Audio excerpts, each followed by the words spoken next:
On a une préalerte, nous Samuel sur place. Un scooter aurait renversé un homme et tenté de prendre la fuite.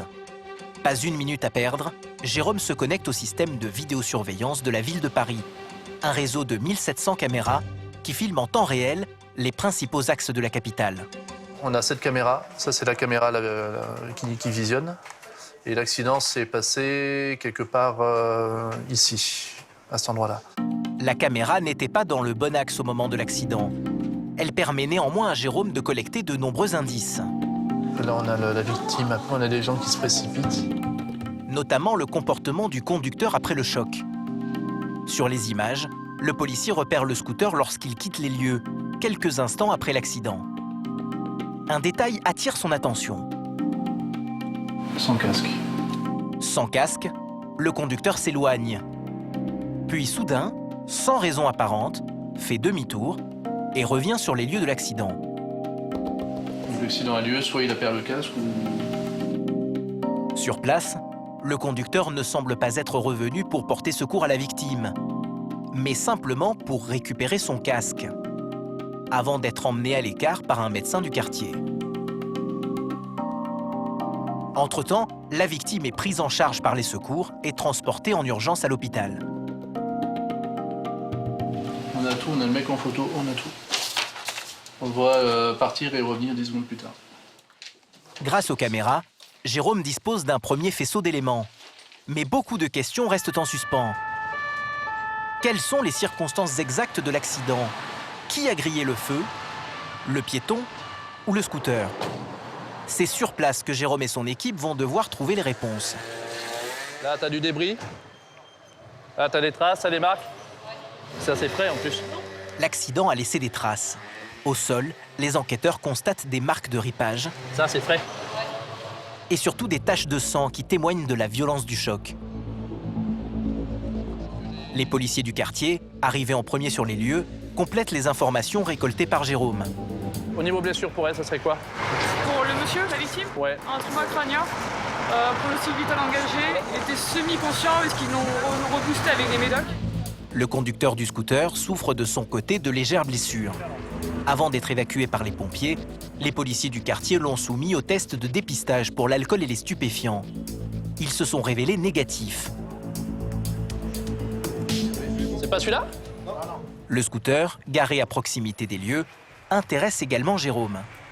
C'est un scooter Piaggio, une sorte de Vespa. On a du sang sur la bulle. Des traces de sang, des marques de chute, mais les policiers sont à la recherche d'un autre élément d'importance. Du coup, là, ce que vous recherchez... Là, l'assurance. On cherche l'assurance. Apparemment, il n'y a pas d'assurance à poser. Cette vignette est pourtant obligatoire. Son absence pourrait expliquer le comportement du conducteur. De fil en aiguille, le scénario commence à s'éclairer pour Jérôme et son équipe. On a le scooter venant de la porte Saint-Martin qui va vers la rue Réaumur. A priori, il circule dans le couloir de bus. Le piéton vient de sa gauche, traverse de la gauche vers la droite, sur passage piéton. Pour l'instant, on n'a aucune idée de la couleur des feux, ni pour l'un ni pour l'autre, sachant que de toute façon, il y en a un qui passe au vert et l'autre au rouge. À qui la faute? Le piéton a-t-il traversé au mauvais moment? Le scooter est-il passé au rouge? Pour le savoir, Jérôme part interroger les témoins de l'accident.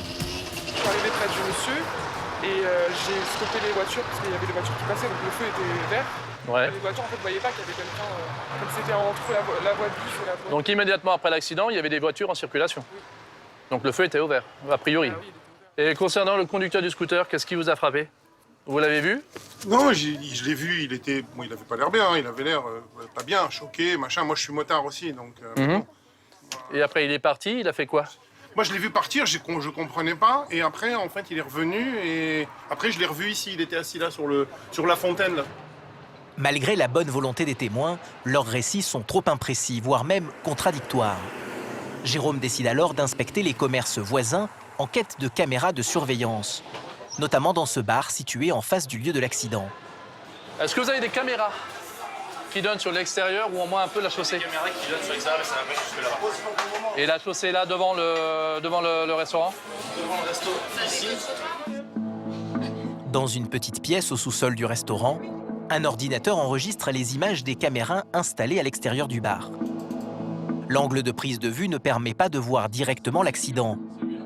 Mais la bande livre d'autres informations aux enquêteurs. On y voit le scooter passer à toute vitesse. Le voilà, quelques secondes avant l'impact.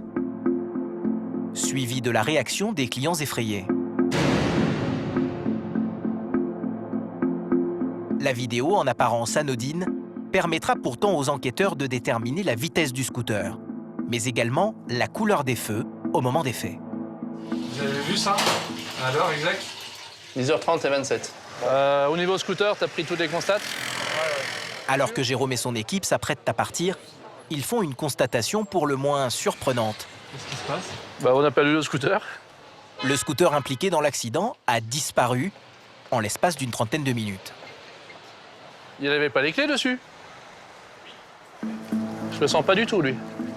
L'affaire ne s'annonce pas simple. Un conducteur dans la nature et un scooter volatilisé. L'urgence est donc pour Jérôme de mettre la main sur le mis en cause au plus vite. Il suspecte l'homme d'être venu récupérer son scooter au nez et à la barbe de son équipe. C'est à nouveau le système de vidéosurveillance de la ville de Paris qui va aider Jérôme. Sur les enregistrements, on voit l'homme, reconnaissable à son casque sans visière, quitter les lieux sur son scooter. Le commandant Jurkowski supervise les opérations et comprend pourquoi l'individu n'est pas pressé de se présenter aux forces de l'ordre. Il est très très bien connu de nos services pour diverses infractions de droit commun, stupéfiants, beaucoup d'infractions au code de la route, refus d'obtempérer, violence ayant entraîné une incapacité de moins de 8 jours, recel, oui, donc il a, si je pouvais me permettre la formule, un beau palmarès. Face à la gravité de la situation, le commandant prend les devants. Ne parvenant pas à le joindre, il lui laisse un message. On vous a demandé de venir vous présenter au service, donc je vous invite à le faire assez rapidement. Autrement, bien évidemment, je ferai prendre une mesure de fiche de recherche à votre encontre, vu la gravité de l'accident que vous avez occasionné ce matin. Pour le commandant, une chose est sûre. Si le conducteur ne se présente pas, ce sont les policiers qui iront le chercher. Interpellation demain matin. Ou s'il vient. Voilà. Je pense qu'il connaît bien la musique, comme on dit chez nous, et qu'il est au courant de ce qu'il peut faire et ne pas faire. Et puis s'il peut ne pas se livrer à la police, c'est ce qu'il va tâcher de faire. Le conducteur n'en est pas à son coup d'essai. Sauf que cette fois-ci, il a percuté un homme de 77 ans. Ce dernier a été projeté à plusieurs mètres du point d'impact, sous les yeux de sa femme. Un accident qui est en train de bouleverser leur vie. Je perds la mémoire, en fait. Je suis vide. Tout est vide. Je n'ai même pas le souvenir d'un gars qui m'a renversé. Aucun souvenir. Ce qu'il y a, c'est que ça me met dans un moment de vague. Oui. Vraiment. Alors que je suis mal nulle part. J'ai besoin quand même de voir un psychologue pour parler de tout ça. Parce que la nuit, j'ai des angoisses, vraiment des très très grosses angoisses. Donc ça me prend là, ça me serre là. Donc j'ai beau respirer, c'est pas facile. Le pronostic vital de l'homme n'est plus engagé, mais les médecins restent prudents sur la durée de sa convalescence. Les policiers, eux, vont tenter de joindre le mis en cause toute la journée, en vain. Alors, dès le lendemain matin, Jérôme décide de prendre les choses en main. Il est 7 heures. Il espère bien cueillir l'individu au saut du lit. Étant donné que le jeune homme est connu pour de multiples refus d'obtempérer, l'enquêteur reçoit l'appui des policiers du quartier.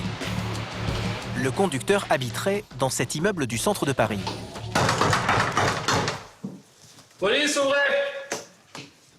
C'est le père du mis en cause, surpris, qui ouvre la porte. Très bien, monsieur. Vous restez là. On va fouiller votre appartement, monsieur. On recherche votre fils. Mais dans l'appartement, pas de trace du suspect. Il n'a pas dormi au domicile familial. Chou blanc pour Jérôme.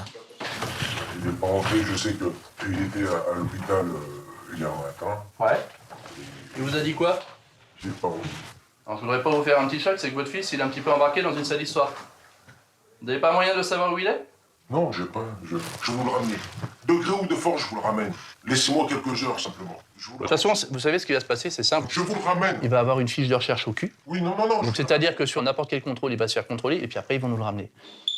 Alors que son équipe quitte les lieux, Jérôme repère le conducteur au coin de la rue, en train de garer son scooter. Tiens, il est là, il vient de passer. Incognito, en tenue civile, les policiers l'interpellent en douceur. Très bien, monsieur. Voilà. Allez, venez, vous mettez là contre le mur, monsieur. Allez, vous raccrochez avec votre père. Ok, non, c'est avec mon avocat. Ça va? Je me cachais pas, monsieur, je cherchais juste une défense, c'est tout. Alors, pour la bonne nouvelle, c'est que le monsieur, a priori, il va pas trop mal. Ces jours ne sont plus en danger, d'accord? Ok, merci, monsieur, merci. Le jeune homme semble soulagé, moins pour la victime que pour son avenir. Avec un mort sur les bras, il risquait de partir en prison pour plusieurs années. Il est ramené au STJA pour être placé en garde à vue. Avant son audition, il a accepté de nous livrer sa version des faits. Je commence à rentrer dans la voie de bus et donc j'ai pas vu une personne qui s'est mise à traverser lorsque le feu pour moi était vert et le feu pour la personne était rouge. J'ai eu le temps de freiner, de tourner un peu avec mon scooter, mais ça l'a pas évité complètement. Donc je l'ai quand même tapé et elle s'est retrouvée par terre. Du coup j'ai essayé de trouver du secours quoi, autour. J'ai crié à l'aide, je suis revenu. Pour démêler le vrai du faux, les enquêteurs vont s'appuyer sur une étude approfondie de la vidéo du bar. Après calcul, il sera établi que le scooter circulait à 80 km/h au moment de l'accident. En croisant l'heure indiquée par la vidéo, la vitesse du scooter et le timing des feux tricolores, les enquêteurs établissent l'infraction. Contrairement à ses déclarations, le conducteur a bien grillé le feu à l'endroit où le piéton traversait. Défaut d'assurance, vitesse excessive, feu rouge grillé, mais aussi circulation dans une voie de bus. Le chauffard encourt jusqu'à 3 ans de prison et 45 000 € d'amende pour blessures involontaires et manquement délibéré à des obligations de sécurité.